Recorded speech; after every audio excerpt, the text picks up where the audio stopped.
நடிகரா இருந்து இப்ப அரசியல் இறங்கியிருக்காரு தாவேக்கா விஜய். அவர் அரசியல் செயல்பாடு இப்போ சூழ்நிலையில அரசியல் செயல்பாடு எப்படி இருக்குன்னு நீங்க பாக்குறீங்க? நான் கொஞ்சம் எல்லாத்தையுமே பாசிட்டிவா பார்ப்பேன். நான் என்ன பார்ப்பேன்னா, நண்பர் விஜய்க்கு இது அவசியமே இல்லை. இப்போ அரசியலுக்கு வரதுன்றது அவசியமே கிடையாது. அவர் ஒரு பெரிய ராஜாங்கம் நடத்திட்டு இருக்காரு.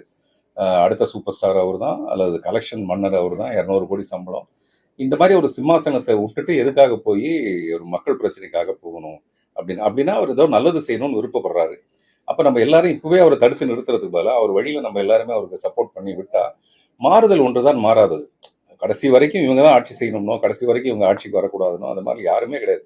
யார் வேணாலும் ஆட்சிக்கு வரலான்ற ஒரு ஜனநாயகத்தில் விஜய் செய்கிறதோட விஷயம் நம்ம ஏற்கனவே சில நடிகர்கள் செஞ்சு அதை கொஞ்சம் பின்வாங்கினதுனால அவர் மேலே அந்த சந்தேகமும் இருக்கு.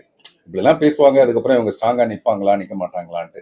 அதனால அந்த சந்தேகம் எல்லாருக்கும் இருக்கும்போது நம்மளும் அந்த சந்தேகத்தை ஊதி பெருசாக்கி ஒருத்தர் ஏதோ நல்லது செய்ய வராருன்னா அவர் எதுக்கு நம்ம பயமுறுத்தணும்? அதனால விஜய் நல்ல முனைப்போடு இதில் செயல்படட்டும்ங்கிறது தான் என்னுடைய